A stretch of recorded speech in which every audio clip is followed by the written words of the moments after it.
It's good to see everybody here this morning. I want to, first of all, I think Supervisor Miller mentioned to me, said we may need to move into the big courtroom. I guess she must have known that we were going to have a nice crowd this morning. And so we're glad to see everybody here today. And we're going to go ahead and get started with the people of Pickleball County's business. And hope and pray that everybody's been doing well since the last time we have been in this courthouse. And before we go any further, I'm going to ask Supervisor Montgomery, if you don't mind, give us an invocation this morning. Certainly. If you will, bow your head. Dear Heavenly Father, thank you for this day. Thank you for all our many blessings, dear Heavenly Father, that we, each and every one of us here, enjoy in Oktibbeha County and this great state and this great nation. On the backside of Memorial Day, dear Lord, thank you for our soldiers that have fought and given the ultimate sacrifice for this country. Thank you for all the many blessings that Oktibbeha County provides to each and every one of us. Be with each and every one of us after we leave this meeting and go our way through this week. Be with our local leaders. Dear Lord, be with our state leaders and our national leaders as well. And also be with our military personnel, not only here, but the ones who fight abroad. Thank you for all the many blessings now and the ones to come. It's in your Son, Jesus' name, we are so thankful. Amen. Amen. Amen. Thank you, Supervisor Montgomery. All right. As we go through our meeting, there will be some changes, I'm sure, and we'll deal with those changes and make those adjustments as we get to them. First item of business on the agenda is the approval of the May 2023 board order. What's the pleasure of the board on those board orders? I have some corrections, if that's okay. Yes, ma'am. On the last page, number 38. No, that was the last. The last. The claims docket, I'm always a no. That was. And on the approving of the minutes, let's see, it was on the first. On the front. Yes. I didn't withstain, I was a no on that as well. What number that is? I should have First circled page. it. You're on the front. The last page, now she's back on the front. On the first page. My eyes don't fail me. Okay. All right. Anything else? Yeah, Anybody yeah, else? I Yes, have sir. one. Supervisor Miller. Well, okay, on the May 15th meeting, that will be number 23. I'm just wondering whether or not that should be county or should it be city? County or city? For the 25,000. Well, that was between, that 25,000. was I think what it we was for the discussed between us and Yeah, I the think city. there should be. Sean, there was no action taken. Yeah, we didn't take I think any there action. should There be. was no action taken on that. Yeah, but I think it should still be city there though, instead of county. But anyway, We'll take that correction under consideration. Any more corrections? If not, let's get a motion and second to approve these minutes. So moved. With the corrections. With the correction, motion by Supervisor Montgomery, second by Supervisor Williams. That we approve the correction. Are there any questions concerning the motion? Will they be known by the appropriate vote tonight? Motion passes unanimously. Moving right along, citizen comment period. Are there any citizens here that would like to approach the board for up to 3 minutes on any matter? If you may do so, you can indicate yourself and you can please come forward. And once you come, please state your name and your business, and you have up to 3 minutes to make your presentation. Good morning, sir. Morning. Good morning. My name is Stephen Bentley. I'm a national resident paramedic currently employed with Oktibbeha County Hospital. Also, I'm a volunteer firefighter serving at the Adenton Station, and where I'm also a firefighter there. And because of the way the medical control works, I'm able to be a volunteer paramedic there as well. Up until about a week ago, I intended to retire from OCH. We had an ambulance service that was well managed and extremely dedicated to servicing our patients' needs. On May 25th, we attended a meeting and were told by OCH hospital administrators that the ambulance services would now be run by MedStat, with MedStat in the same room with us. While that in and of itself, I feel was a poor decision on how to tell us, we then had to begin dealing with the ramifications of that news. It meant that we were all out of a job as of July 1st. It meant we had to worry about our salaries and our insurance coverage. It meant we would lose sick time that we had earned and didn't use because while we were sick or hurt ourselves, we were still dedicated providers to the hospital and community and doing our jobs. It also meant that there were a lot of discussions that had to take place. During those discussions, we found that this Board of Supervisors was unaware of this move. A board who, to my knowledge, should have been consulted on the ambulance services provided to the county. Because of this, the emergency services in this county could be negatively affected. Private ambulance companies have their own protocols, and so under these new management, you can expect to see things operating differently. It's unfortunate that the decision like this was made without discussing it with the affected parties. The way it was handled has forced all of us to make decisions. I myself, 15 years EMS, I've taken a position when the established ambulance company who pays EMS what they're worth. I do wish that I could continue to serve the citizens of Octavia County. But at this time, under these circumstances, I can no longer do that. I know you have some important decisions to consider, and I want to encourage you to continue to support and advocate for the outstanding emergency care for this county. I do still want what's best for Octavia County. I trust you're going to continue to do that. Thank you for your time. Thank you, sir. Thank you, For your Steve. presentation. All right. Stephen, could you say your last name, please? Panel, P-A-N-N-E-L-L. Thank you. Mr. Fritz, good morning, sir. Good morning, how are you? Good, good, good.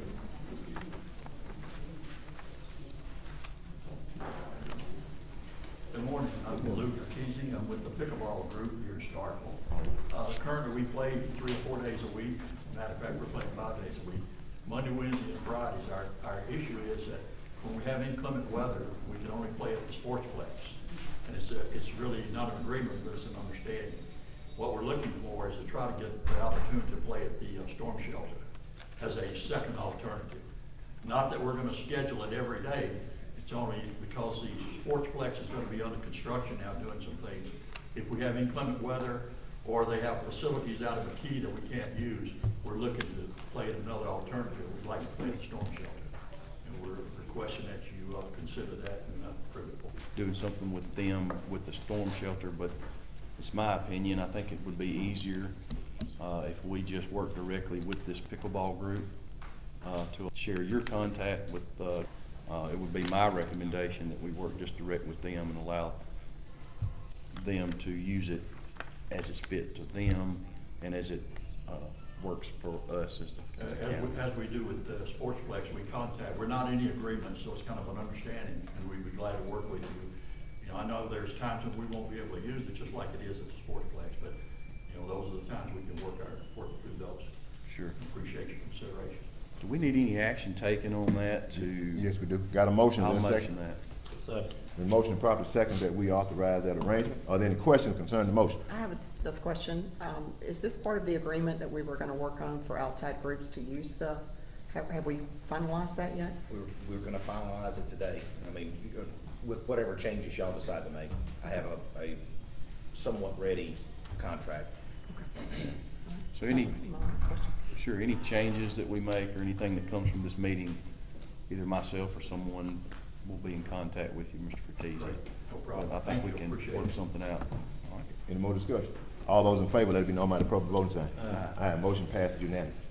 Are there any, yes, ma'am, Ms. Tate. There was, my first question is, can reroute it? Can it be rerouted to go another way? And if so, how can that be handled? And the second question is this: will they be responsible for any damage done to the roads after they're through doing what they're doing? And I also have safety concerns for our children and for the drivers in the community. Going, not just in the community, people travel through Blackjack to get to other areas also. I think Ms. Tate has a real valid concern. Those trucks are coming down through the Blackjack community, loaded with material, and some of it's dropping off the back of the truck too as well. It should be a possibility of rerouting it somewhere else. And it should also be a possibility of working on some type of assistance for repair work after their job is completed. I don't know, Attorney Robinson, you might want to address that somewhat as to whether or not we have some type of agreement in place to address work. We have areas, but I don't know, I'm not familiar with who these people are, in terms of this, but we can check into it and I'll circle back and get back with you afterwards and make sure that if there's something that we can do, we'll look at it and make sure. But do we have any idea, do you know who the name of the company is or anything like that? You know, Okay, we'll find out. Okay, right, thank But you. we do have a document that they're Thank you. supposed to fill out. Heavy load, Yes, heavy sir. load hauling. Mhm. okay, so there is no way that, so with this document, you're saying they have the authority to travel in a route that they want to, there's no way to be rerouted? Well, you have to provide anybody, and that's with logs, dirt, gravel, heavy loads. There's a law called harvest law. And so you have to provide them a route in and out. You could possibly reroute them, but you have to allow them the ability to get in and out with their marketable timber or getting in and out of a construction site. To what Supervisor Williams and our attorney are alluding to is you could call a bond, you know, the whoever's hauling that material, say it's 10,000 loads that are coming up and down a 2-mile stretch of road. Well, then that's an exorbitant amount. So you could definitely, like in the past, and even in Supervisor Williams' area, we did that on a group because it was just an obscene amount of dirt that had to go in and out. But that would be, like I said, I'm unfamiliar with this group in his area, but that's an option. Well, everyone should complete a heavy haul loading contract Permit, yeah. and should post a bond in the process. And I hope that we'll look into whether or not that contract has been completed. This is off of Blackjack and Blair, correct? Blackjack. And off Mount Olive, they come in, okay, I'm sorry.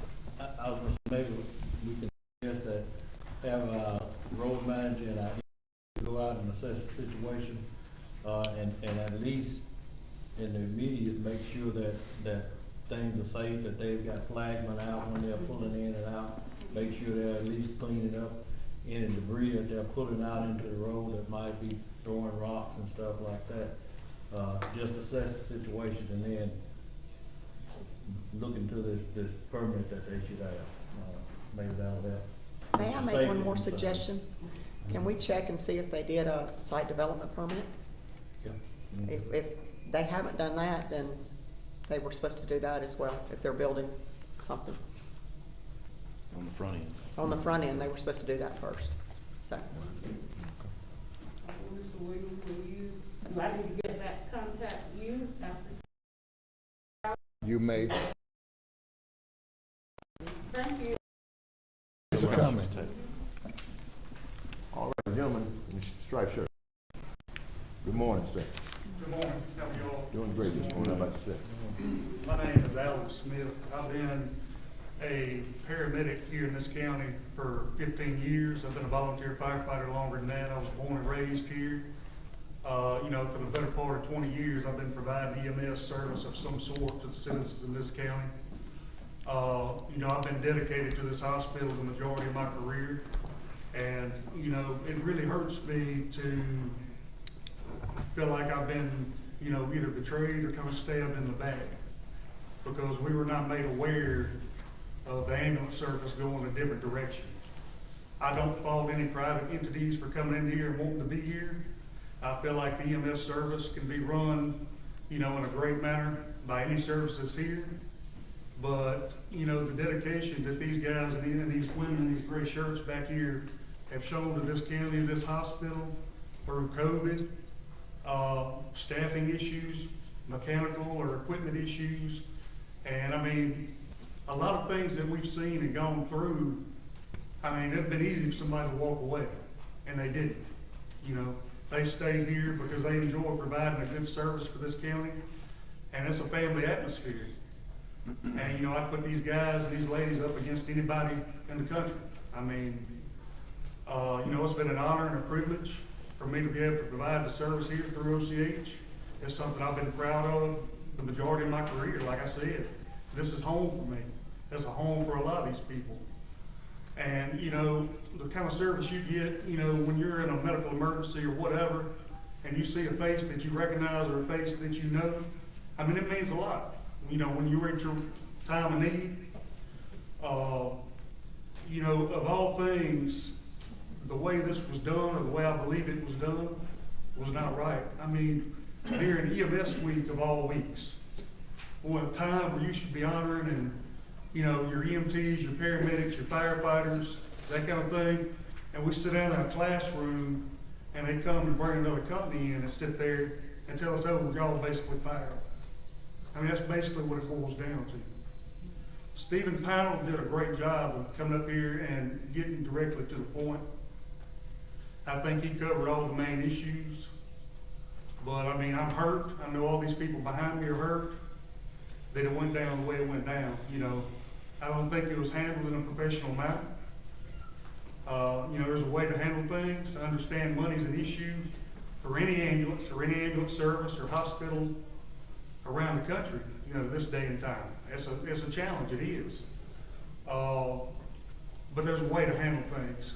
And to inform people that have been so dedicated to you through everything, that wasn't the right way to do it.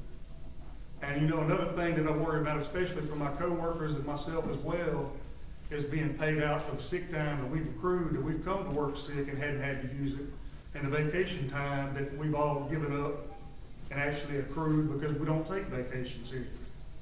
We're dedicated to the people of this county. I'll always be dedicated to the people of this county. And, you know, I want what's best for the county as well. I think Steve Powell put it, you know, but, you know, that's all I really have to say about it. I really appreciate your time, and I'm gonna let somebody come up and talk now. But like I said, just thank y'all for listening to us. Thank you, sir. We appreciate you coming this morning. Is there anyone else here that would like to approach the board for 3 minutes? You may do so at this time. Yes, sir. Good morning, sir. Good morning. How y'all doing? Great this morning. How about yourself? All right. I'm Stacy Permitter. I've been in the business for about 31 years.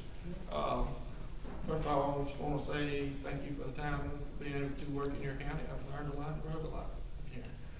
I had worked with these guys. Matter of fact, I left from these guys to come up here full time. I recently left in December to go take a job over in Neshoba full time because I seen it coming down this path.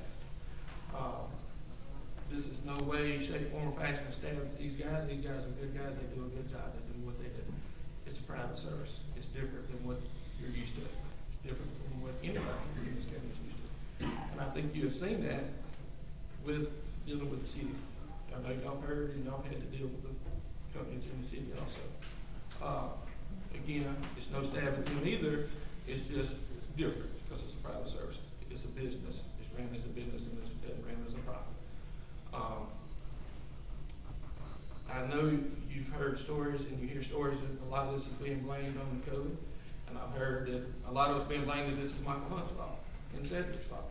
Them guys put in numerous hours, more hours than anybody at that hospital ever realizes the hours they spent at that hospital. It's not their fault. It's not COVID. You can blame it on COVID. These guys stayed through COVID. COVID put the hurt on staffing like it did every business. But I don't think that caused a financial problem because there was plenty of grant money gave out. There's plenty of money gave out during COVID that sustains it. Once once you do this, regardless of what you're told, you're gonna lose control of that ambulance service if you don't have somebody in a position to oversee it. That's a private thing. And once you do it, they got you bent over. You never go back. That is a concern of everybody up there. A lot of these people are losing a lot of hours. I was fortunate enough to see it coming just from time, because I've been this way. This is my 5th time of being bought out. And so, and every one of them has been this way. But all I ask is take in that consideration, if you don't have somebody in the position to oversee it, you do lose control of it. Like again, it is not a stab at these guys in any shape or form. I know them for a long time. It's business. That's what it is. Thank you. We certainly appreciate your thoughts on it. Thank you, sir. What was your name again? Stacy. Thank you. All right, is there any more else? Anyone else? If not, then we'll move right along with our agenda. I think I was informed that Mr. Beasley is not here this morning. And then we'll go to our next item, which is Ms. Sissy Smith. Let me, Yes, sir. let's hold for a few minutes, please. I think there's a serious enough situation that was presented by Ms. Taylor to not just pass by it without putting something on the table to follow through with it. So I'm gonna put a motion, that we allow our county engineer, our county road manager, and our board attorney to look into that situation and come back with something in writing to justify what is going on. And I say all 3 of those because they are traveling over state aid roads. So our county engineer should be involved, the state aid roads are involved, and county roads are also involved. So that's my motion, that we pass a motion in relation to that and come back with some type of recommendation. Got a motion, is there a second? Been motion, proper second, that we do what Mr. Williams said. Any questions concerning the motion? All those in favor, let it be known by the appropriate voting sign. Motion passed unanimously. Anything else? If not, Ms. Sissy Smith, poll worker pay increase. Good morning, ma'am.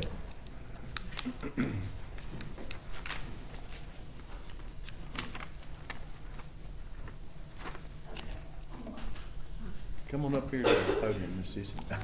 Easier said than Uh-huh. done. Give me time. Rob, will you Right. hand these out for me? Senate Bill 2353 passed this year. It was a bill made by Senator Jeff Tate of Lauderdale. It has increased our poll worker pay. We have an option starting July the 1st to keeping it the same or going it up to $200 per election. On January the 1st, the option would be a minimum of $125 to $200. Right now, it's $75 to $125 up to $200. Tony Rook, the circuit clerk, and the commissioner have talked. It's been 20 years since we've had a pay raise for our poll worker. We would love for them to have 200, but I'm afraid if we give them 200 now, it'd be another 20 years before they get another pay raise. We would like to see it go up to at least 150 per election.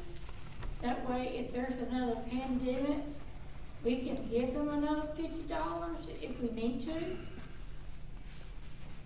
without going over state law. But the governor has signed this, but right now, we need to know what is your wishes on what to give our poll workers. The max is 200. The minimum The is right now, we're paying 125 the max. 125. Well, Oh, so just go up to $150, $150. $25? it's $25 increase. Go up and I manage guess it. I've got a question about Yes. budgeting and things of that nature. No one's supposed to be in office. Which budget would this be coming from? I mean, I don't have a problem with it, but I'm just, We did budget for it to go in effect in July of this year. We did not. We're operating out of this budget through September 30th. can you get with our county administrator and talk through this and maybe see if Oh, we yeah. can make a budget amendment or something like that? Oh, yeah, we're fine with that. I know with our primary being in August, there's definitely gonna be a runoff. So that's 2 elections with that increase, if you choose. It's up to y'all, it's not ours. But we can wait till the November with the new election to start it if y'all want to. That's totally y'all's decision. I mean, I don't have a problem, I just, want you to get with our county administrator to work through the budgetary issues with it. I mean, listen, these poor workers come sit there from 6 o'clock in the morning until closing time. And, they deal with a lot throughout a day of election, so I don't have a problem with it. My only concern was if this hadn't been worked through our budget deal. Okay, we also have 2 other issues. We need a, Hold on before you go to other issues. What's the pleasure of the board on Supervisor Howard? That's your motion? That's my motion. Motion by Supervisor Howard, second by Supervisor Montgomery. Any questions concerning that motion? And we take it under consideration and work with the administration to see how we can make it happen. All those in favor, let it be known by the appropriate voting sign. Motion passed unanimously. Go ahead to you, next issue. we also need a agreement from y'all allowing us to work alone. We're in a very tiny space with 2 computers, and there are 5 of us. It's hard to work all 5 of us together. We do come together, we agree on what we're gonna do, but we all come in at different times to get the work done. And by state law, we must have a order from y'all agreeing to allow us to work alone. But we work under each other. We let each other know what we're doing at all times. I guess that would be my only question is that legal to allow? If it is, then I don't have a problem with it. It is by the Mississippi Ethics Commission. Okay, and so tell us, when you're wanting to work alone, I mean, not while you're counting votes, right? I mean, you're talking about ahead of time. I mean, I just want to clarify that, we're not talking about. Office, time, or coming in and backpacking our supply bags, stuff like that, but no. Okay. Purging, when we all gotta be, at least 3 gotta be there to purge, so we know who is being purged. We all gotta be there to say yea or nay on a vote. We do follow state law. I have no problem with that. I just want to clarify what we're talking about working alone, when we're talking about working alone. Mainly on the computer. Wouldn't it be proper to say allow the election commissioners to work alone as long as it's in accordance with state law? Then that way y'all could be covered on both ends and they could do what they need to do. Right, I like that. I'll make that motion. Motion by Supervisor Miller, second by Supervisor Montgomery. Are there any questions concerning the motion? All those in favor, let it be known by the appropriate voting sign. Motion passes unanimously. Our 3rd, we want to know about a follow-up. We came to y'all in 2019 about adding us to the insurance. And to our understanding, we were going to be added, but we have not been able to be added. I know the policy was supposed to be changed to allow it, but we have not been allowed to be on the insurance. And we had 2 that needed to be on the insurance. So the request is for us to consider adding them to the insurance. What's the pleasure of the board on that request to consider? When you came in 2019, what was the discussion? I don't. October of 2019, we came and asked to be added to the insurance, that just like y'all, we are part-time. Yeah. But as part-time, I know that year we worked over 219 days. This year, we're gonna hit at least 175 days. Next year, it's gonna be more. because it is a rough year on President. And for us to get younger people in, qualified people, we need some type of benefit to attract people. Yeah, I agree with you. Go ahead. I agree that you do, need to be added to the insurance, provided insurance. Are you looking for it to be taking place within this budget year, after January the 1st? And I guess that would be something, again, that you have to work out with our county administrator, I And our believe. insurance, Ms. Deanna Collier is our insurance person, so I did want to ask her what would be involved in making this happen. What she said that something in October the 2019, 1st. it was approved for them to be on the insurance? I don't know if it was approved, did we approve it? Yes. Okay. Let me do some research on that because I can't imagine us dropping the ball on that. I don't think we took Let me that. check into it. Okay. Allow me to check We into can it. take action, but we can. And that's all we have. All right. Thank you, Ms. Sissy. So we got a motion by Supervisor Howard, second by Supervisor Williams, that we take all that under consideration and come back with a report to the board in regards to that matter. Are there any questions concerning that motion? All those in favor, let it be known by the appropriate vote sign. Motion passes unanimously. All right, moving to our next item, Ms. Barbara Coupon, homestead deletions and assessment changes. Good morning. Good morning. Good, doing great, doing great. Okay, I think those are in your packet. I make the motion for approval. Motion by Supervisor Montgomery, second by Supervisor Williams. Are there any questions concerning the motion? All those in favor, let it be known by the appropriate voting sign. Motion passes unanimously. Thank you, Ms. Barber. Thank you, Ms. Thank you, Barber. Ms. Barber. All right. Mr. Alan Morgan, GovEase contract. Good morning, sir. How are you this morning? Morning. Yes, sir. Doing great. Doing great.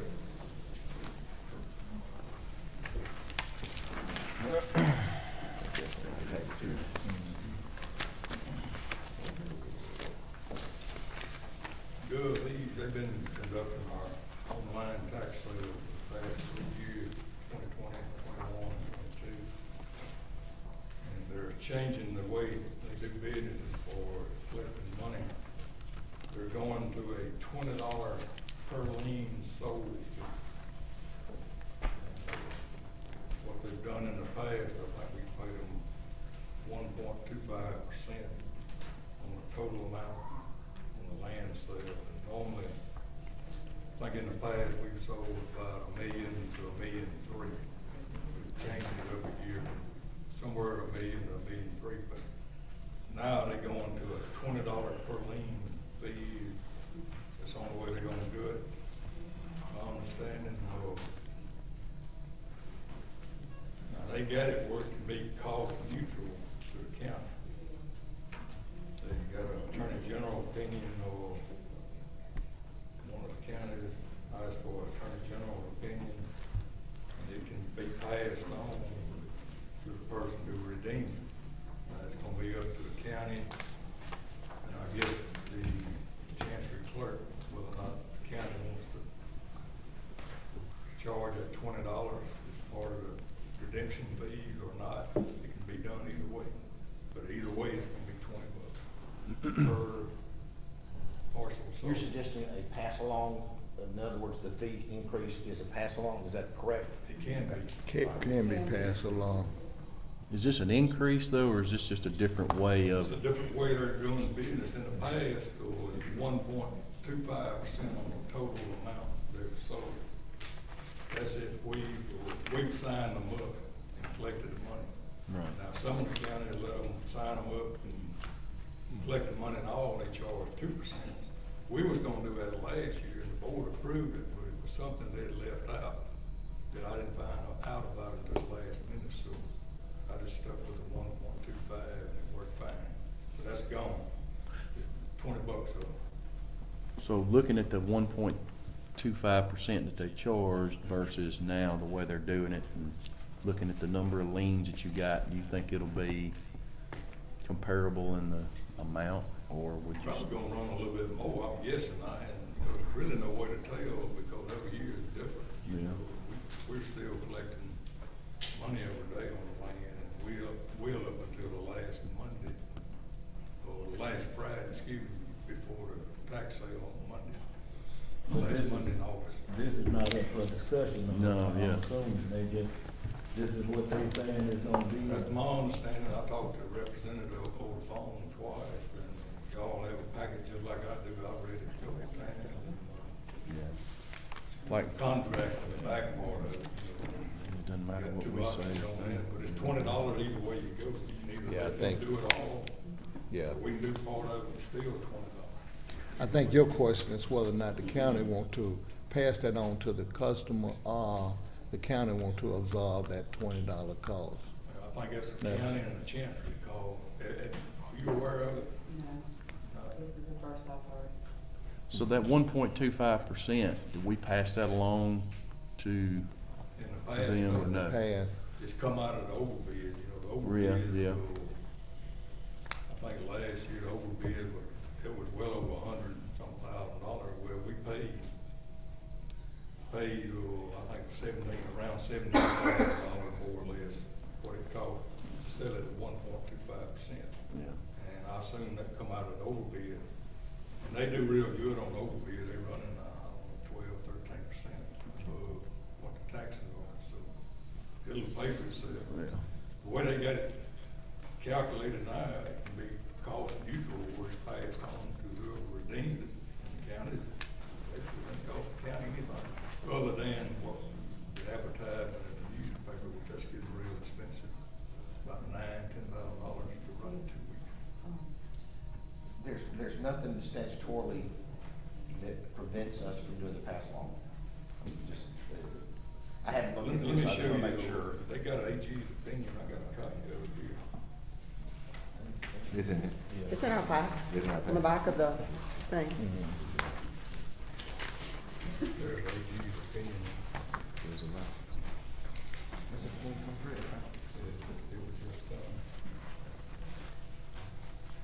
I'll do what you want, Bill, I'm good.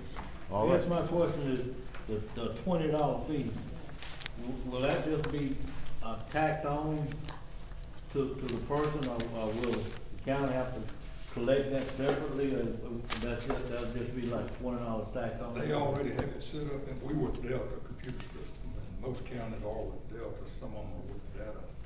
And the paperwork is in there where it's already been, Delta's got it set up, where the chancery clerk can add the $20 fee when it's redeemed.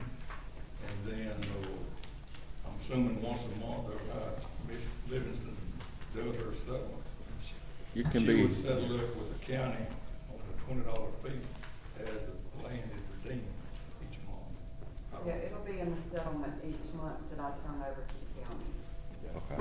Is that the way you want to handle it? That'll be fine. But like now, you got the sheriff's fee, I mean, they go out and serve everything, there's so much, when the sheriff goes out, this would be another fee Another tacked line on item to for it. that. Basically, it would be cost neutral what they're saying if you do it this way. I think we need to do it. Make motion. Motion by Supervisor. approval. That's fine, because once I put it in Delta, it's gonna generate what I owe to the county in the settlement each month. Got a motion by Supervisor Montgomery, second by Supervisor Miller. Are there any questions concerning the motion? All those in favor, let it be known by the pro vote. Motion passed unanimously.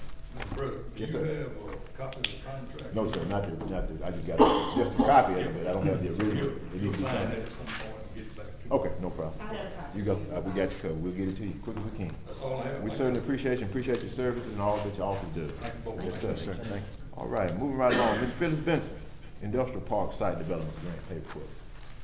Good morning, good morning, good Good morning. morning. morning, what that? If any of you have been out near the North Star Industrial Park, you'll notice that the contractor, as I would say, is picking them up and putting them down. He has submitted his first partial pay estimate in the amount of $186,205.50. Neil Schaefer Engineering has submitted 2 invoices, one totaling $7,394.92. Second one, $28,061.25.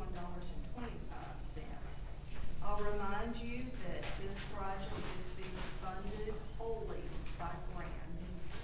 An ARC grant of a little over $2.7 million, an MDA site development grant for just under $700,000. So These invoices are being presented to you today for payment, and the payment will be made by the two grants. That is 2 grand. So So we motion by acknowledgement then. All right, motion by Supervisor Howard, second by Supervisor Williams, that we proceed. Are there any questions concerning that motion? All those in favor, let it be known by their proper vote sign. Motion passes unanimously. Okay, Golden Triangle Planning and Development District has a new employee that will be working with George Crawford and myself in the planning department, writing grants, and she's here today. I'd like to introduce Mindy Lewis. Yes, ma'am, good morning, glad to have you. Good to meet you. Looking forward to working with you. Thank you, ma'am. Thank you. Thank you, Mandy. Thank you, Ms. Phillips. You're welcome, thank you. Moving right along, Mr. Patrick Warner, reports for additional bail, volunteer fire department update. Good morning. Doing great, how about yourself this morning? Good. Good, that's great. Everybody should have in their packets the quotes for the additional station on the service building. We got 3 quotes. I'd like to go with the lowest quote. I'm here to ask for the board's approval to go with the quote to get that bill. Okay, you've heard the request? Yeah. Motion by Supervisor Montgomery, second by Supervisor Miller. Are there any questions concerning the motion? All those in favor, let it be known by their proper vote sign. Motion passes unanimously. Thank you. Thank you, sir. While you're here, Mr. Warner and I rode around and looked at some different stations. And out at Bell Schoolhouse, there's a building that sits, the old Bell Schoolhouse building that they use for training purposes. They went out and painted it and did some upgrades on it, but it needs a roof on it. It's leaking. So my motion is gonna be to allow him to go out and get some quotes on replacing that, putting a new roof on it. Second that. Motion by Supervisor Howard, second by Supervisor Montgomery. Are there any questions concerning the motion? All those in favor, let it be done by appropriate voting sign. Motion passes unanimously. Thank you, sir. This is Bill. Pat, you gonna put that roof on? If I need to.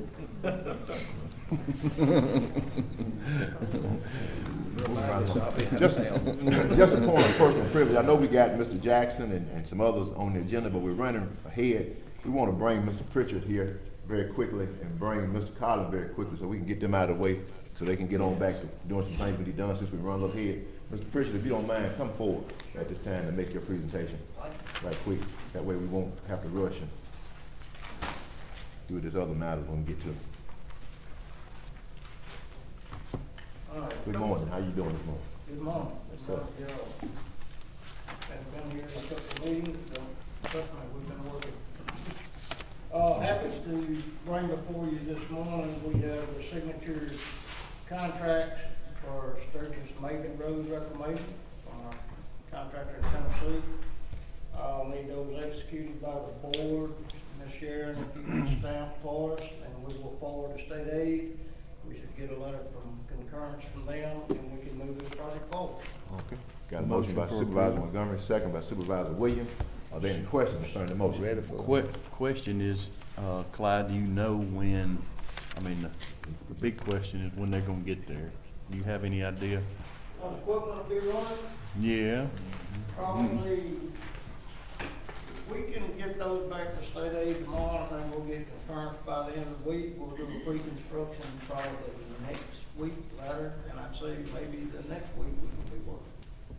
Right, good. Wow. Okay?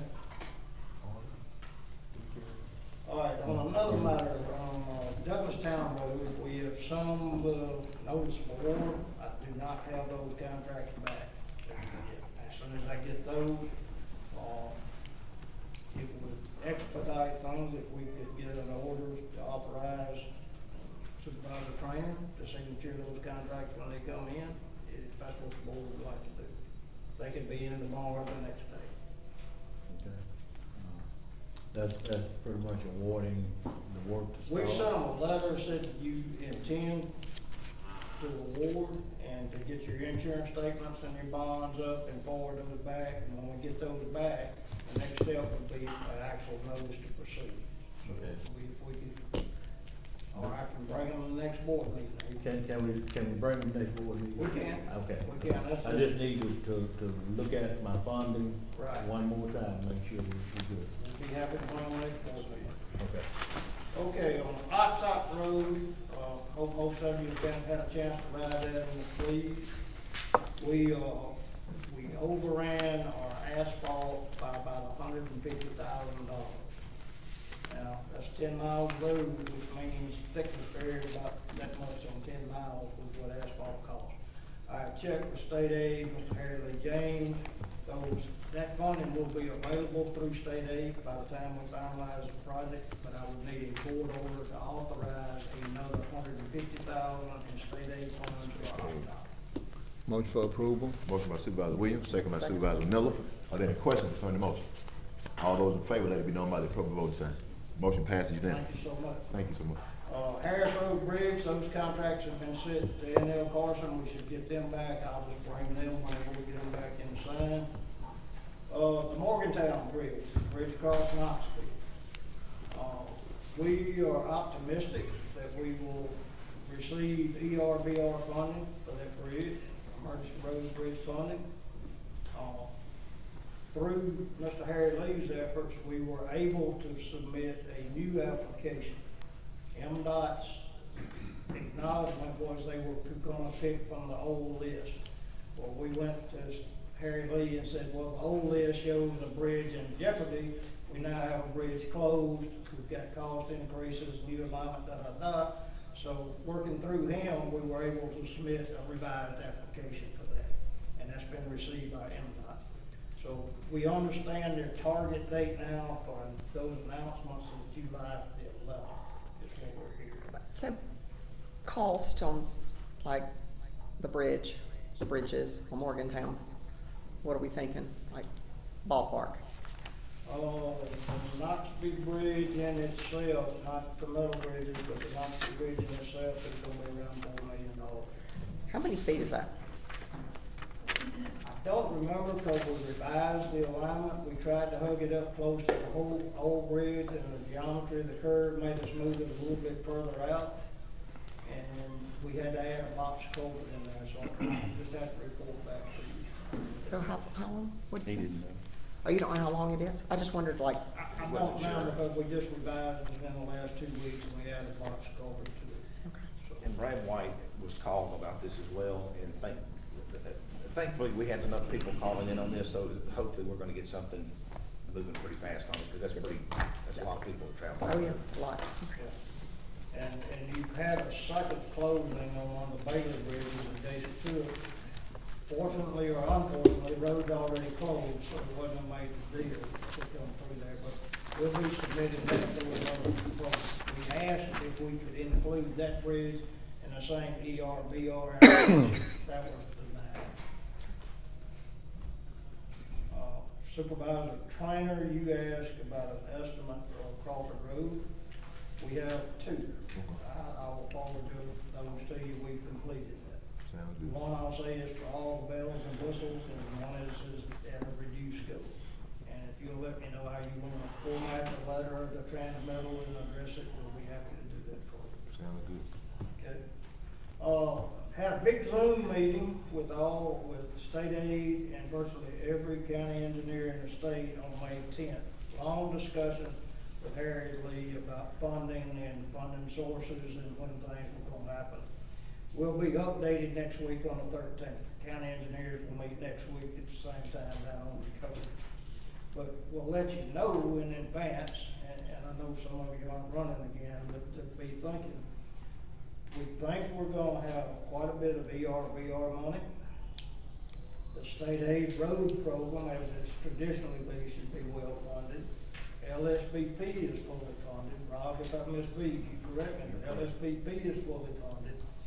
For the first time ever, we have a state aid bridge program. So the money that we traditionally kind of had to rob from roads and move to bridges, the bridges on state aid projects will be separately funded. So that'll let you. That's good. That's good. We can start going back and doing maintenance on roads and that type of stuff. And then you've got your use tax money, and Harry Lee is working on the projections for the next board term now. So we should have those in late July or August for that. So be thinking about your road and bridge projects. I think we got a lot of opportunities coming. They developed a pretty good system now on these bridges where every county has a spreadsheet, has the bridges, has the deficiency rating, you know, to help rank those on where we need to do work. We're not so flush on that on the road side, on the maintenance side. So I encourage you to be thinking about your roads, which roads you want to spend money and approach, and maybe which funded mechanism to go to. That's all I have. What about Nichols? What about Nichols Road? I've not done anything on Nichols since you and I talked. I got all the right-of-ways turned in, filed. So what you like now is an estimate on Nichols? Yes, sir. I'd like to make the motion, since I've got all my signatures in and everything, to, you know, before 6 months before the end of the term, and I have the money available still.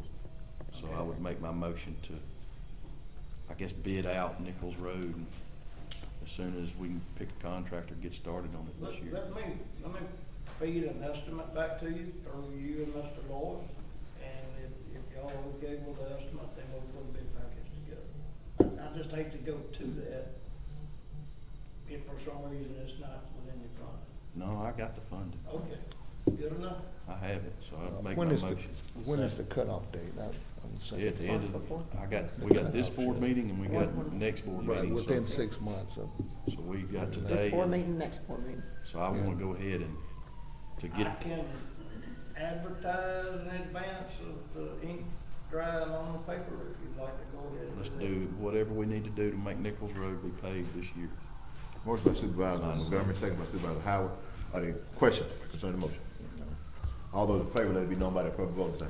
Motion passes unanimously. Back up to Sturgis, Macon, just a minute. Mr. Lewis, you got what you need?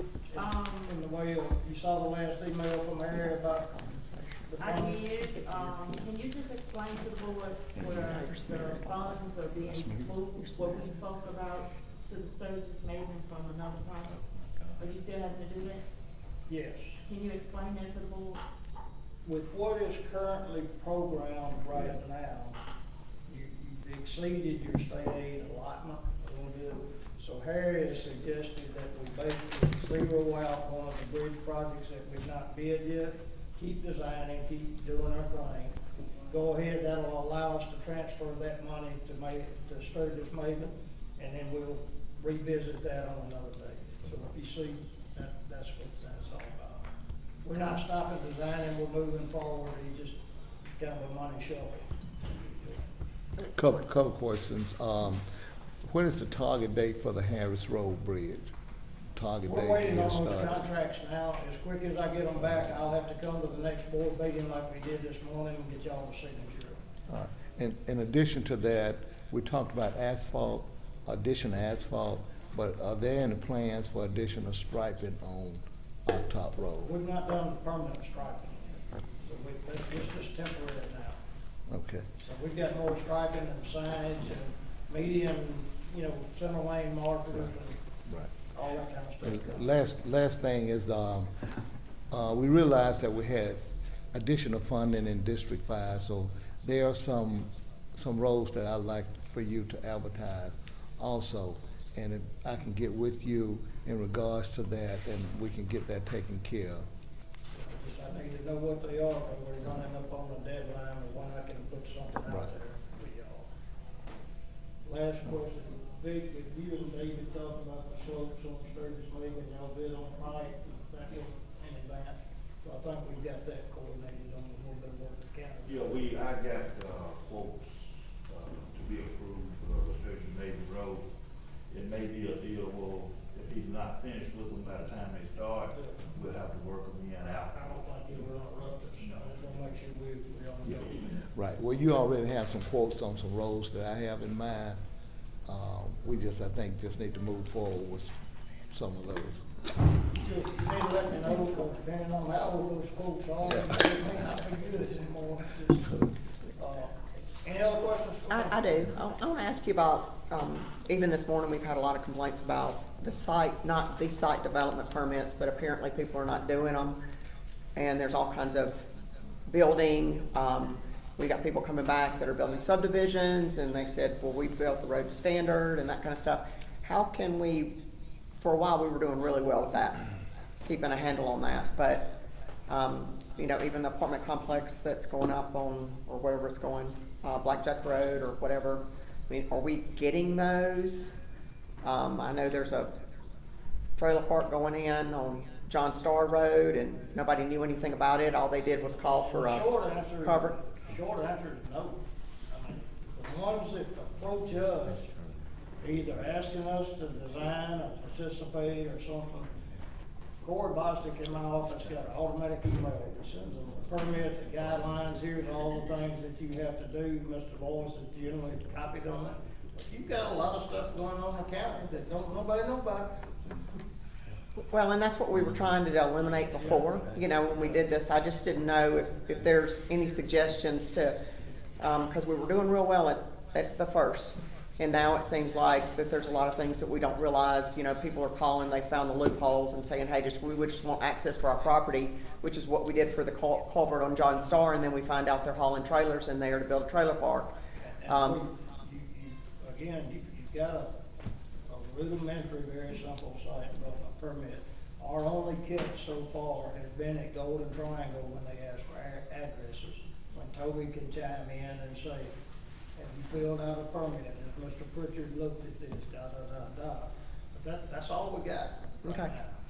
Well, maybe we'll reach back out to Toby and see if we can make sure that those The lines of unfortunate communication are thing is that some of them, by the time that they get to that point, they've already done it.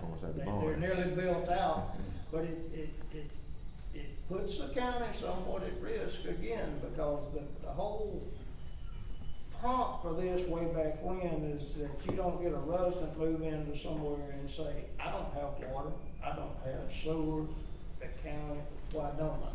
And, you know, that's the fundamental things in that permit is showing the health department's approved your sanitary sewer system, and that the local water system can supply you, heaven forbid, it's an apartment complex that needs fire protection or something else. So, No, I understand. I just, and you know, that's again, just like I'm this afraid morning. of a lot of these, as Rob just said. On John Starr, I'm sure they don't have any, but they've already started dragging trailers out there. The ship has sailed You know. before we know it happened.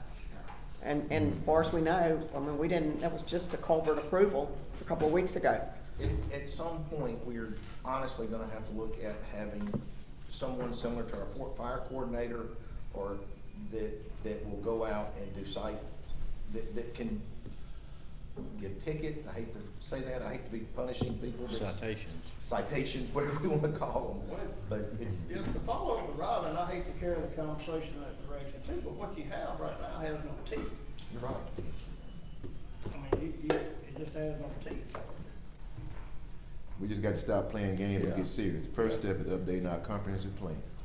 That's the first step. And then the next board, the next term, we got to get serious about all this stuff. Because all this growth, and we're not prepared for it, and we've been taken advantage of because we're not prepared for it. I've been at this quite a long time, most of you know, and I tell you, I lived this in Meridian and Marion and those areas, and what happens from an engineering standpoint is that you have this development, well, they put in water valve X and fire hydrant Y. This development did fire hydrant Y and water valve this, and you get all this different infrastructure out there in the county. Well, when they call someone to come fix it, whether it be your water folks or this, nobody knows what it is. So the first thing they do is go out there and figure out what it is, then they have to see if they can order one. And what could have been fixed in a half a day is now a week. So the sooner you can at least start to standardize development in the county, I don't mean handcuff everybody to a big rigid set of permits, but you need some basic design standards. And they need to be enforced. That's it. And that's It can be problematic. and that's the same thing with heavy load hauling also, because they are hauling on some of these new roads that we just paved. And it seems like there should be some type of permit established in regards I know the one to you're that. talking about, we've developed a heavy haul permit, but it's, you know, if we don't know what's happening and nobody's approached. Well, we don't know what's happening. Right. So that being I said, mean, what you set in place some time back was if somebody wants to do that, have us go out there and assess the status of the road as it is right now, project what it That's might right. be to repair or fix, Yeah. and have them put up a bond for that amount. But that's not taking place, however. That's not taking place, and I can tell you, if you walk over into Clay County and parts of Knoxville and others, you don't haul unless that's happening. That's You right. haul on Bob Calvert's roads, he's out there behind you, you know. Okay? All right. Can we acknowledge and approve Mr. Pritchard's reports? Motion by Supervisor Montgomery, second by Supervisor Miller, that we acknowledge his report. Any questions concerning the motion? All those in favor, let it be known by the appropriate voting sign. Motion passes unanimously. Sheriff, you'll let me know when you have those signs, we'll pick them up. Okay? All Thank right. you, Clyde. Moving right along. Mr. Collins, you got quite a bit of stuff, don't you? You got a few things you do. A few things. Okay. Vic, do you need me? I don't think so. Okay. All right, well, what we'll do, we'll go ahead and bring Mr. Jackson up, and then we'll go with Mr. Sprayberry, and then we'll follow suit like that. So, good morning, Mr. Jackson. Our CEO with our hospital, OCH Region. Good morning.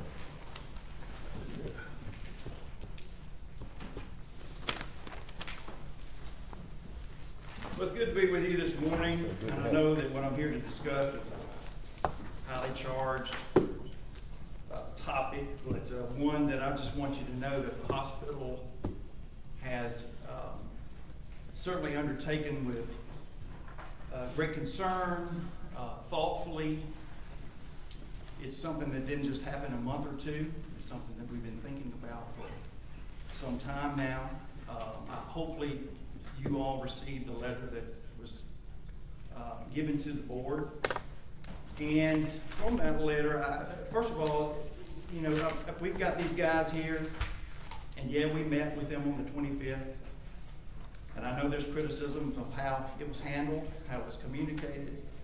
Certainly there are reasons why it was handled the way it was, many of which I'll be limited as to what I could even, you know, get into in this forum. But we'll be glad to have that conversation with any of you privately. The ambulance service has been delegated to the hospital, I guess, probably since the beginning of the hospital. And look, we've proudly accepted that responsibility and done everything we could to provide the best, highest quality. And that's a credit to these guys, right? They get all the credit. But as you know, hospitals they're challenged on many fronts. EMS, ambulance services, is only one of many. And whereas I heard earlier that this is, you know, that we're blaming COVID for this. Well, we're not blaming COVID for everything, but it does have some impact on what we're dealing with. And it's not just from an ambulance perspective, it's healthcare as a whole. Yes, there was a lot of money that was injected into the healthcare system during COVID, and that money was used to compensate employees in a highly competitive market. Unfortunately, those funds dried up in June of last year. And the hospital, I think you may have seen in my letter, has had to deal with those after effects, whatever they be. You know, stressors caused by the after effects of COVID. Those being, you know, one of the things we've seen is staff turnover has been a problem. And it's not, again, what I'm talking about is more than just EMS. Staff turnover in healthcare is a problem. And the only way a lot of hospitals battle that was just pay more money, pay more money, pay more money. But there's a limited amount of how much funds there are. Again, this isn't just about money. These guys did rise to and I put this in my letter, these guys did rise to the challenge and continue to provide unwavering quality and life-saving services. We give them all the credit for that. But I come back to, we've been having problems. We've been having problems for some time. In fact, I have the turnover numbers. I'll just shoot off a couple of statistics to you. In 2019, turnover in just the EMS department was 15%. In 2020, it was 22%. It had gone down to only 4% in 21. It went back up to 30% in 22, and is currently at 16% right now. Included in your continuing disclosure check statement that you guys received I think last month and accepted that report. There was a section in there about the ambulance service. In 2018, the combination of 911 calls, medical transports, and transfers, total ambulance was 4,322 trips. Of course, you know, the city of Starkville contracted their service to a private ambulance service, and so in 19, the OCH ambulance trips went down to 3,000. The following year, 2020, they went down to 2,700. They went up during 21, a lot of that due to COVID, to 3,000, 3,408. And then in 22, they're back down to 2,666. So in just that 5-year period, they went from 4,300 trips to 2,700 trips, okay? But we've continued to try to employ staff, provide, you know, serviceable equipment, despite those drops in those numbers.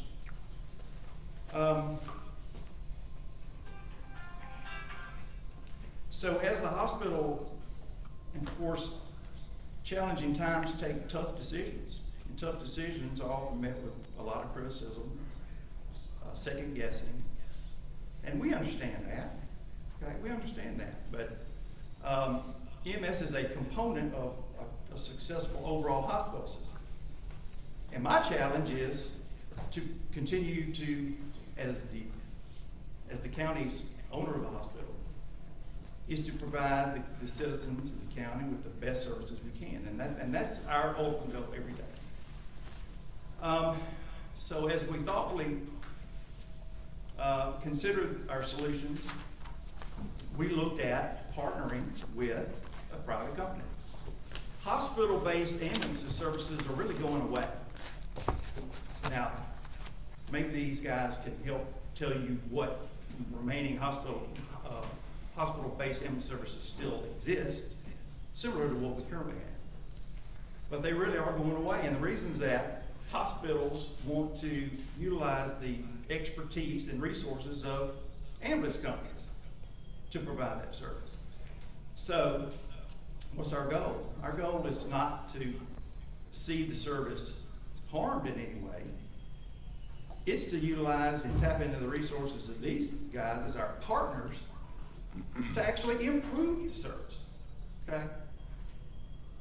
It was every expectation that every existing OCH employee would be given the opportunity to be employed with the new partner. And so nobody's, I mean, it can be coined, they're getting fired, but they're really not, I mean, it's a transition to a partner. And it's the help that we need at this time. It does come with some savings to the hospital. Standalone, the hospital service loses roughly $400,000 a year. There are some funds that obviously come from the county and from Mississippi State, and if you apply those to that loss, we end up still subsidizing the ambulance service $100,000 to $140,000 a year. We're not giving away the ambulance service. We still proudly accept full responsibility for the ambulance service. We're just contracting for assistance. And that's the way we see this partnership with Medstat.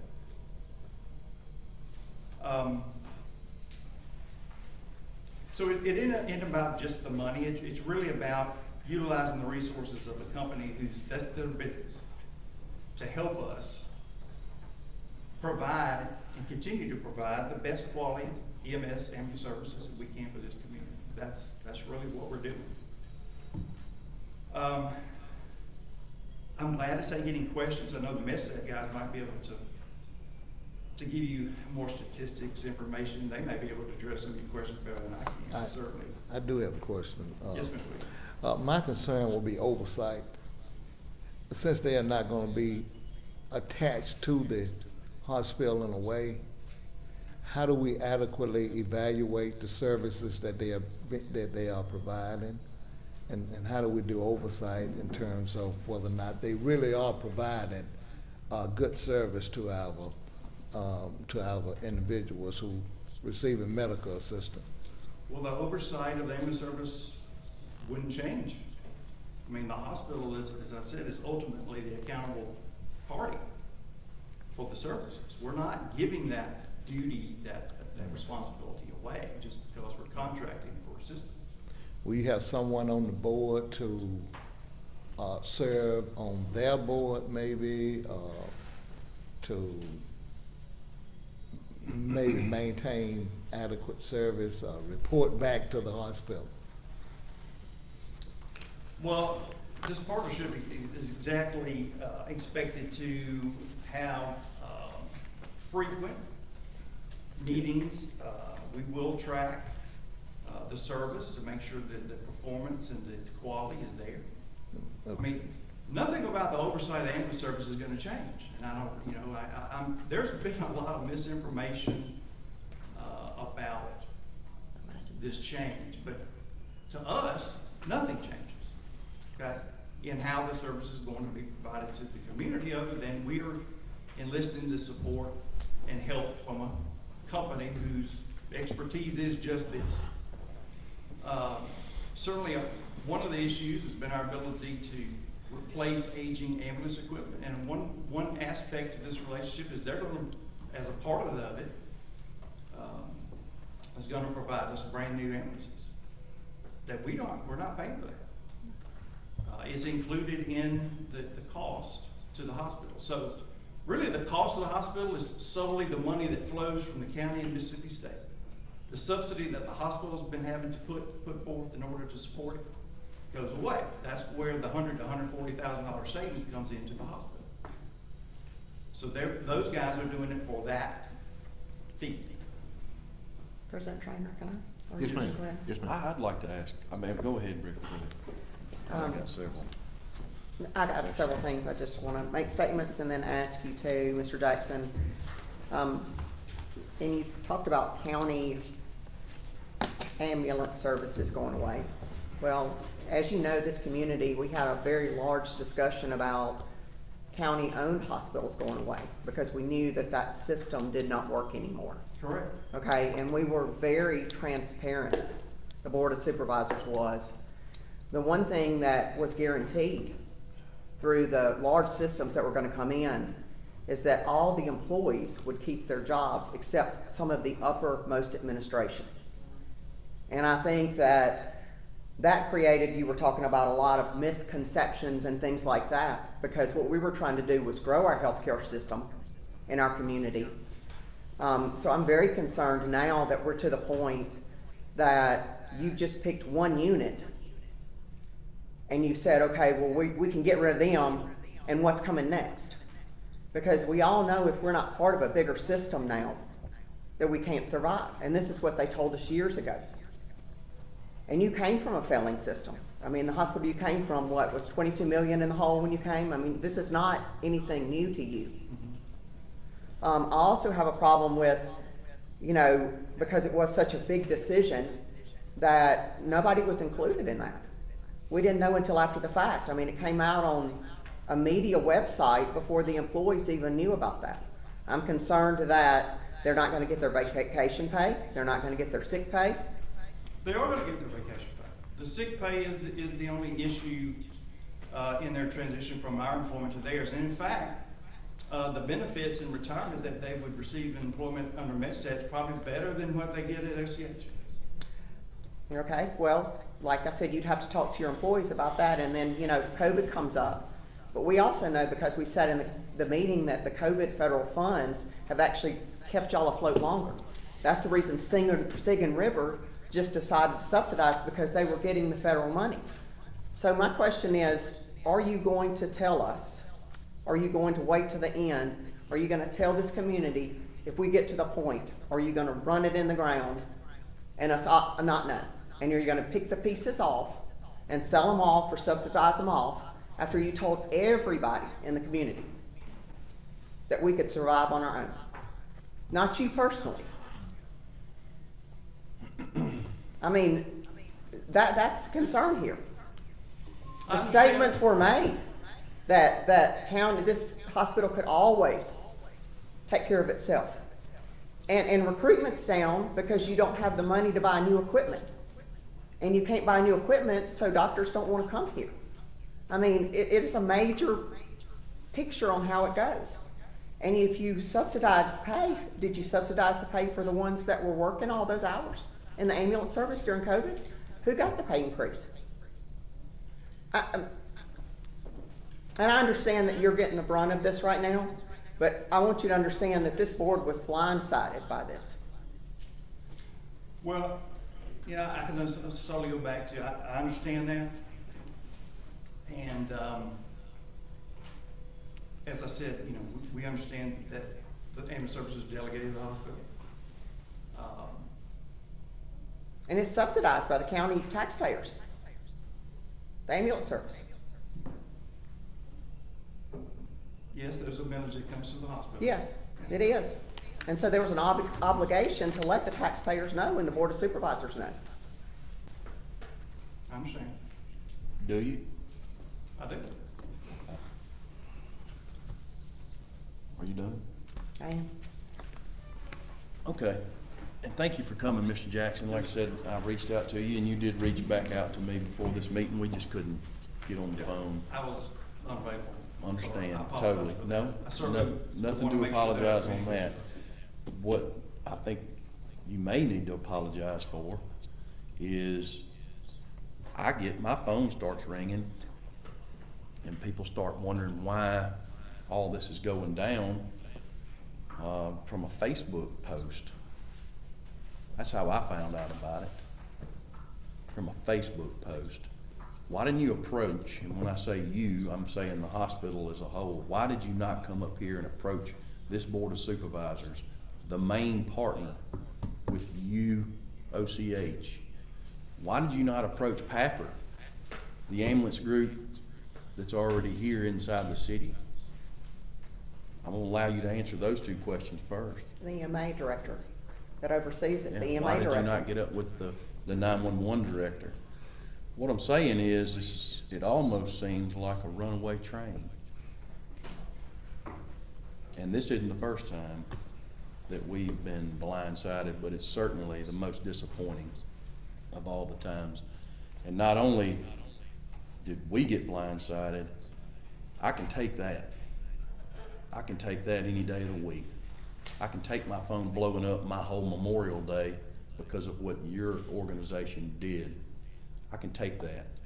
What I can't take is what you did to every one of the people that I've served many a year with at many a call who've been there long before you came into town at this hospital. And but you turned your back, in my opinion, on a lot of good people, and you left them out of the discussion. So I'll let you answer those two questions before I get to any more. Can you answer those? Well, why did you not come to us?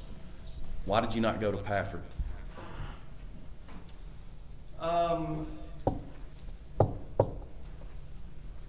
In my 5 years here, I've really had no communication with PAC. And really. So let me ask this, when you say no communication, does Pafford never take any calls in the county? They've never taken any calls in the county? They have? I think that OCH and Pafford have collaboratively worked together. When they had a need, we filled it, and if we had a need, they filled it. Okay, and you had a need, why did you not, and again, no slight on MedStat, guys, this is before we get to y'all. They were Just somewhat the of a feedback partner, that I why did you had not include them? From clinical and from current leadership, that was not a path that they felt we needed to pursue. Elaborate, what do you mean?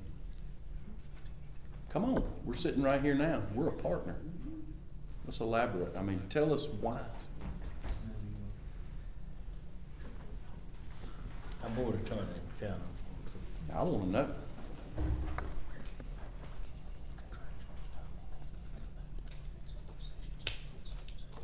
I don't know whether we'll be able to get deep into the weeds with You it may this not be able to morning. answer, I guess is what he's saying, because it's contractual things.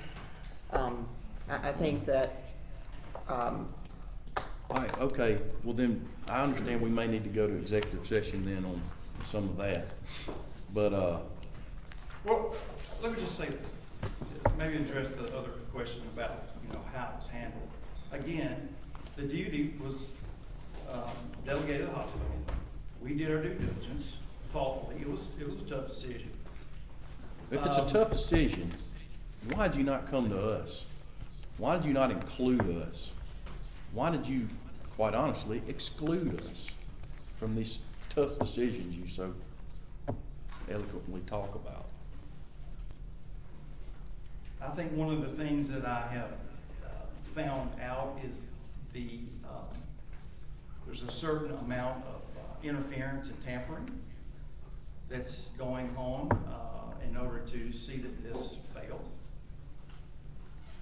or doesn't take place or is undone or is. I mean, we vetted this as this was the best solution.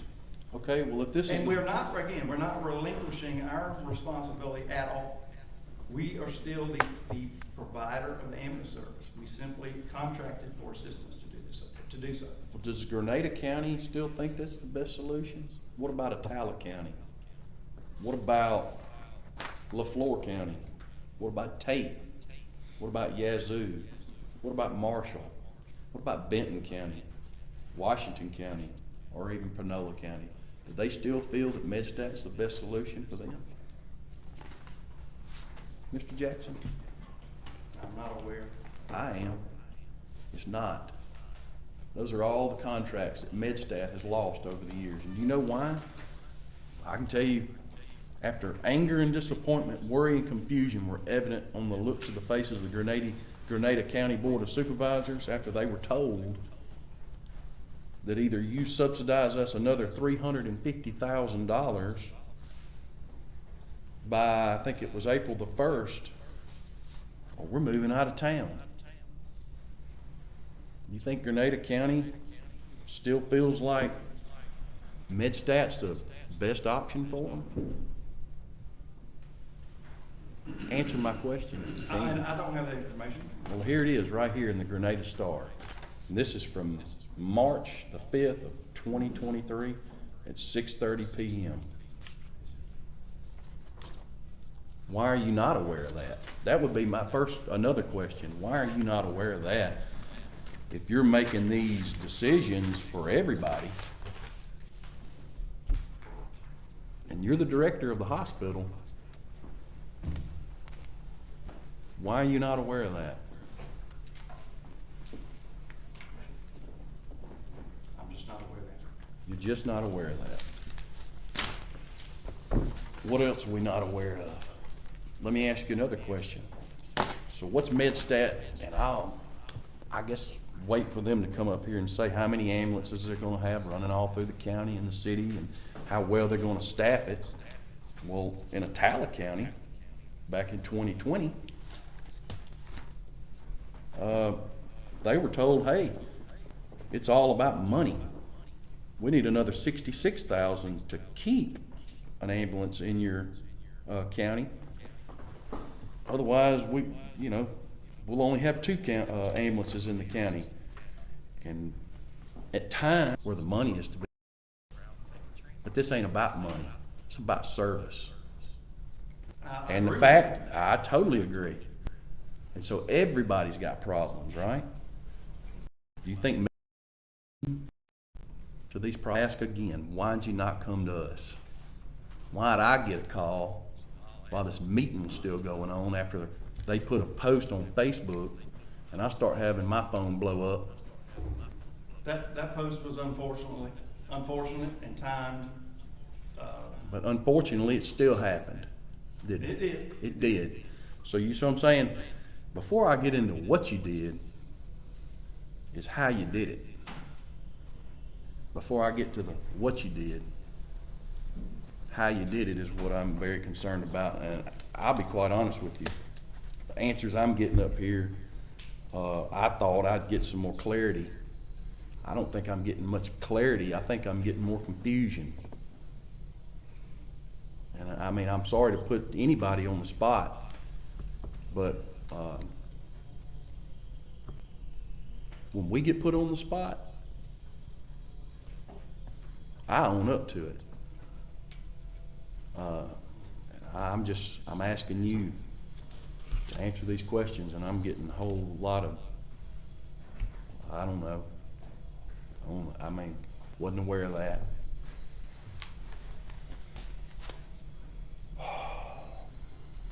Anybody else want to jump in before we get to executive session? Feel free. But I mean, I don't know what else to say here.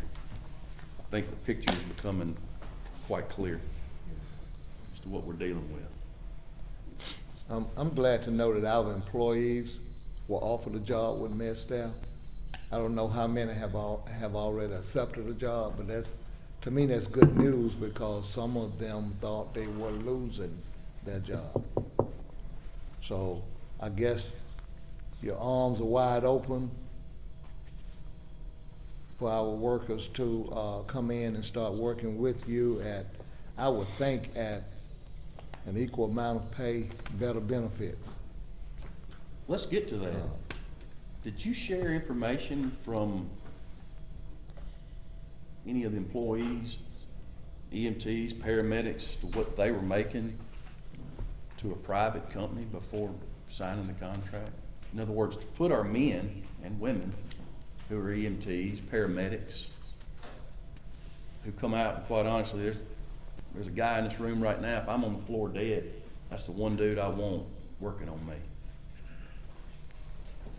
Was that information provided to a private company to put them at a disadvantage to be rehired? No. Oh, it wasn't. You sure about that? Yes. Okay, well, we'll talk about that in executive session then. I think if we probably, I think we might we all need know to there's a lot of frustration, there's a lot of questions that's been asked, confusion. I appreciate you standing up, taking these hours that's being shot. You are the leader, so, you know, naturally that comes along with the territory. But I can say that, you know, each one of us has appointees, trustees, that we're appointed to make decisions at the hospital. So I don't know if it's necessarily fair to just shoot all arrows at Mr. Jackson and exclude the trustees that we appointed. I agree. I have the same sentiment as some remarks that's been made here, but maybe we'll go ahead on into the executive session and try to get some answers and see if we can clear up some things. You want to make a motion to go into closed session? I move we go into closed session to decide if we need to go I'll into second executive that. session. But before we do that now, I don't know whether we're gonna accomplish much because Mr. Jackson, you know, works with the Board of Trustees. You know, and we can talk with the Board of Trustees is what a decision was made. It's up to y'all. And I think that at this point, I think we do need to sit down with the Board of Trustees and just talk about the hospital in general. I was over at last time I was at the facility was for the 50th year, celebration. I did have a good time there. So my suggestion would be, maybe, planning a meeting or so with the supervisor and the trustee and just talk about the hospital. I mean, you know, I think we need to know. But I would suggest maybe supervisors, hospital staff, trustees, emergency management, anybody else that would be involved in this decision and making sure that things flow smoothly, that all I's are dotted, T's are crossed, and everybody's comfortable with this decision. And again, there's probably thousands of decisions that you all have to make that we or the public is not aware of, try to keep this train rolling. And I do understand that, but I don't know, we've got somebody in the audience, I don't know if you need to recognize them at this point. Right. What we'll do is to kind of keep things going. We do want to make it clear, Mr. Jackson, there will be this contract has been executed. Is that correct? Correct. So there will be no lapse or no pausing in coverage. That's correct. Okay. And we want to make sure that's clear. That's correct. Okay. And then I think the suggestion would be for us to plan something soon. Well, you know, this time of year in June, each June is when we plan to have our joint meeting. Okay, well, that's good. And so the board at the last hospital board meeting had agreed for me to get that on the calendar. Okay, well, that's good. May I ask Hopefully, one toward last the end of question? this month. May I ask one last question? So for me, you know, there was different views on this when we were discussing all of this, and different views amongst this table about our healthcare system. But, you know, we honored what the public wanted. The citizens wanted to keep it local. And, you know, the ambulance service was part of that local agreement. So, Attorney, is there any issues with that, with them now going private? Some 40-some odd years ago, the county handed over their responsibility to the Board of Trustees to make these decisions. That doesn't mean I don't think that we should not have been informed. However, we did hand that decision-making authority over to that Board of Trustees to make these decisions. There's AG's opinions out there that give them the right to manage and take care of these things. Your only available option, say you wanted to do something different, is, I mean, you could take that back on as a responsibility of the county at that point. I'm not suggesting you do that either. I'm just telling you what your possible choices are here. Either the Board of Trustees is over it, or the Board of Supervisors is over it. Is that fair? Well, fair way to say I it? understand that, but we honored the taxpayers' wishes. We've honored that. Only for it not to be honored on their end and us not know anything about it. So that's, you know, that's concerning to me. Any more questions for Mr. Jackson? Anybody want to ask some questions? Well, we gonna, Mr. Pillen, we're gonna kind of keep this moving, and we gonna, I'm acknowledging you, but I Do want I to make need sure. to stay for a potential executive session? We want you to stay at least until after Yeah, that next yes, presentation, sir. and see what the board's gonna decide to discuss and move. So we certainly appreciate you coming, and we're gonna ask Mr. Sprayberry to come and make his presentation. We missed that ambulance, sir. Good morning, sir. Good morning. I wanted to come and introduce ourselves this morning. Good to meet you. My name is Eric Sprayberry. I've been a paramedic